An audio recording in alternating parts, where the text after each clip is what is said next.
আসসালামু আলাইকুম আমার প্রিয় দর্শক, অনেক দিন পর ফিরে এলাম আপনাদের মাঝে মুগ ডালের খুব সহজ একটি রেসিপি নিয়ে। আমরা অনেকেই আছি মুগ ডালের পাতলা ডাল খেতে খুব পছন্দ করি, কিন্তু রান্না করার ঝামেলায় ডালটা রান্না করতে চাই না। কারণ মুগ ডালটা প্রথমে ভেজে নিতে হয়, তারপর ভিজিয়ে রাখতে হয়। এই ঝামেলায় অনেকেই এড়িয়ে যাই। আজকে সেই সকল সমস্যার সমাধান সহ মুগ ডালের রেসিপি আপনাদের সাথে শেয়ার করছি। ভিডিওটি শেষ পর্যন্ত দেখবেন। মুগ ডাল রান্নার জন্য আমি হাফ কাপ ডাল নিয়েছি।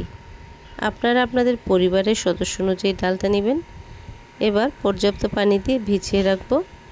এই রেসিপিতে ডাল 10-15 মিনিটের বেশি ভিজিয়ে রাখার কোনো প্রয়োজন নেই। এবার যতক্ষণ না পর্যন্ত এর মধ্য থেকে পরিষ্কার পানি বের হচ্ছে ততক্ষণ পর্যন্ত ভালো করে ধুয়ে নিব। আর আমি আজকে যে ডালটা ব্যবহার করব, এই ডালগুলো আমি আগেই ঢেলে রেখেছিলাম।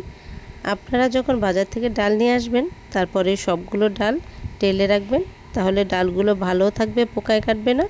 আর রান্না করার সময় ঝটপট ভিজিয়ে রান্না করতে পারবেন। ধুয়ে রাখা ডালের মধ্যে দিলাম পরিমাণ মতো লবণ, আদা রসুন বাটা, হলুদ গুঁড়ো, মরিচ গুঁড়ো, ধনে গুঁড়ো, জিরে গুঁড়ো আর 2টো কাঁচামরিচ ফালি করে। আপনারা আপনাদের পরিমাণ অনুযায়ী সবগুলো মশলা ব্যবহার করবেন। এবার একটি প্রেসার কুকার নিয়েছি।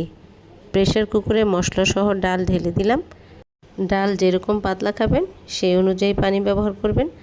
আমি সাধারণত মুগ ডাল যেরকম পাতলা করে রান্না করি সেই অনুযায়ী পানি ব্যবহার করলাম। এবার দিলাম একটা পেঁয়াজ কুচি। এবার প্রেসার কুকারের ঢাকনাটা বন্ধ করে দিতে হবে আর 4-5টা সিটি দিয়ে নিতে হবে।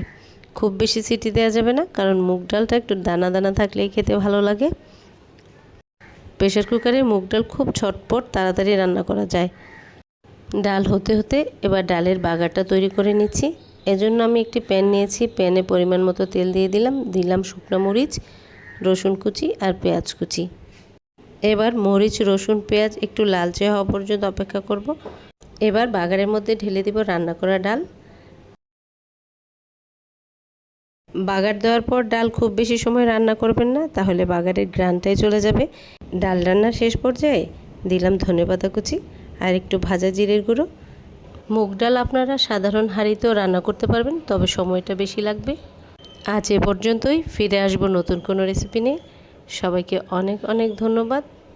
আল্লাহ হাফেজ।